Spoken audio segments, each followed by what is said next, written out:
To your point for the Mets now, you lose deGrom. That's a massive blow. Bassett is a free agent. Walker's a free agent. Diaz, you re-signed as far as the relievers are concerned, but 8 guys in the bullpen are up right now. This is really massive now for the New York Mets.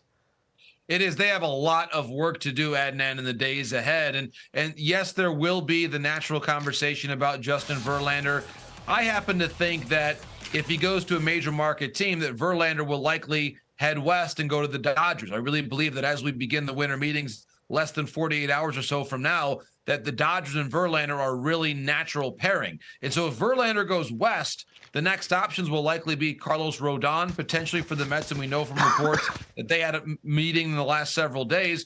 Do they go with the route of Kodai Senga to come over from NPB? Or there are some pretty good secondary options, some really good number 2 type starters, or maybe number 3 starters in the marketplace if you go to the route of Jamison Taillon. Michael Wacha had a pretty good season for the Boston Red Sox rather quietly. There is some good inventory available among starting pitching free agents. There is the possibility now, if the Mets are going to seriously pivot and look at the trade market, do you really go with a major offer to the Brewers and try to pry away Brandon Woodruff or Corbin Burns? That's the other option aside from the free agent market. But Adnan, right now the Mets, they are not really in a good spot in terms of position of strength to negotiate with agents and other teams, because they all know what we just saw on the screen. Their depth of pitching has been decimated since the season ended, and they are simply not in a position of strength to negotiate.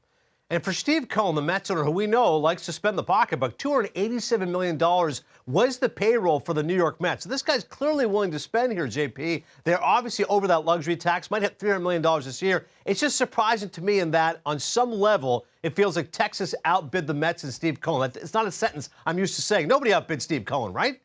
Right. And I think that in general, Adnan, to the point that Mike Puma reported, I really believe that when this offseason began, you've got the Texas Rangers with Bruce Bochy now, a Hall of Fame bound manager in the dugout for them. Chris Young now taking over the baseball operation, another pitcher for a long time in the major leagues who just is a really strong leader in this industry. I would expect that in that conversation, Bruce Bochy, Chris Young, sitting down with Jacob deGrom to have that conversation. It was a very compelling sales pitch. Perhaps geographically, maybe he was more comfortable pitching in Texas as well. And I think that speaks to what Mike Puma had reported, that maybe the Mets just simply, unless they were going to go fully to the $40 million range on a per year basis, they were not going to go to that length. And I think, Adnan, to pause for a moment about the price of pitching in general, we all know that, and we heard this on the in-bump, when Jacob deGrom is on the mound, he is the best around.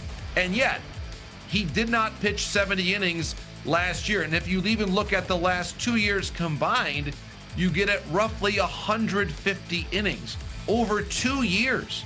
2 years.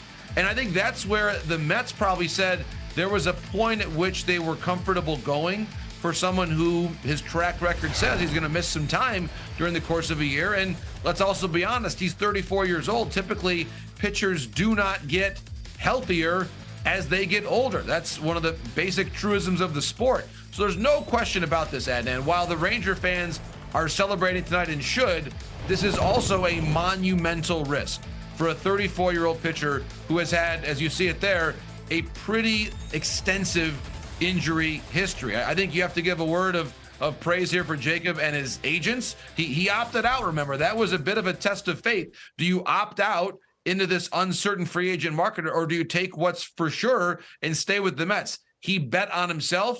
He has won, and I would expect, Adnan, that a lot of players around baseball who are free agent pitchers at the moment are feeling pretty good about where their market value will go as we head to San Diego next week. This reminds me of the story I just heard Joe Buck was saying that he saw Tony Romo in the offseason, and Romo went up to him and said, "You're welcome." That's in a reference to the fact broadcast dollars went up, and you're right. For Jacob deGrom, all those pitches, all of a sudden, he's going to go tell Justin Verlander, "You're welcome. I'm taking care of all you guys right now." To your point about what a monumental risk it was, and that's the perfect adjective to use, he pitched 224 innings over the last 3 seasons. If this goes 6 years, JP, that is $222 million. So massive money for a guy who hasn't pitched a ton. And the last thought for you, Rangers at Citi Field, August 28th, 29th, 30th. How much fun is that going to be if the stars align and deGrom's on the mound? get that tribute video ready. And I'm sure, Adnan, as we know, our colleagues in the New York media on the writing side, many column inches are going to be spent in the morning. Can't wait to see the back pages, by the way. And I do think the way that Jacob explains this and talks about his decision will probably shape how he's received at Citi Field. It's certainly some great seasons, really one of the best stretches of pitching we have seen anybody have in this sport for a long time. But at the end of the day, he left. And it'll be a really emotional and very interesting reception, I'm sure, that he receives at Citi Field in 2023.